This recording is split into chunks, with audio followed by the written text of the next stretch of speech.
May mga tao na nagsasabi sa akin nito, baka pagod kasi yung asawa mo. Baka may nararamdaman siyang iba na hindi niya sinasabi sa'yo.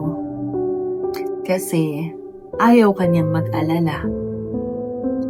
Baka gusto na niyang magpahinga dahil hindi na niya kaya.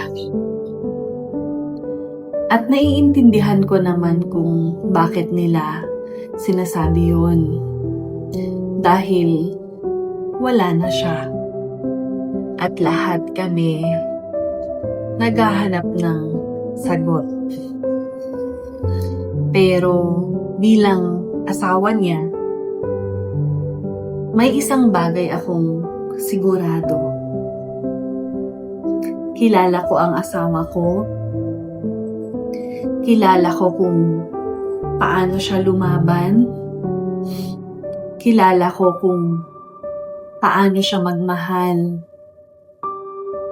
At kilala ko kung gaano niya ako kamahal. Kaya kung may choice lang siya,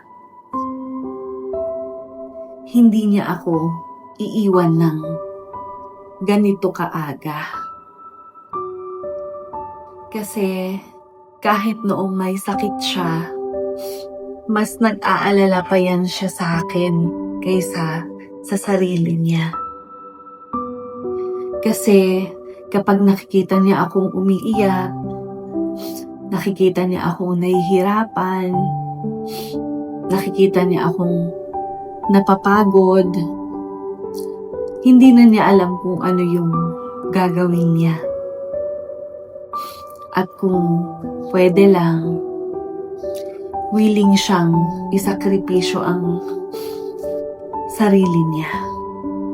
Huwag lang niya akong makita sa sitwasyon na yun. Kaya kapag umiiyak ako, siya pa yung nagpapalakas ng loob ko. Kapag natatakot ako, siya pa yung nagsasabing kakayanin namin. At kahit noong alam niyang mahirap yung pinagdadaanan niya, patuloy pa rin siyang lumaban araw-araw. Kaya hindi ko kayang paniwalaan na basta na lang niya akong iiwan. Dahil kilala ko siya at alam kong kung may pagkakataon lang siyang manatili, pipiliin niyang manatili. Hindi para sa sarili niya, kundi para sa mga taong mahal niya. At higit sa lahat, para hindi niya ako iwanang mag-isa.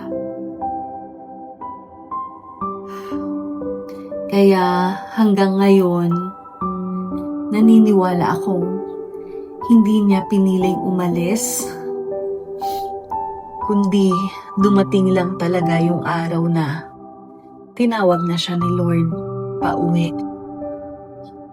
At yun yung klase ng laban na kahit gaano mo kamahal ang isang tao, wala ka nang magagawa, kundi pakawalan siya.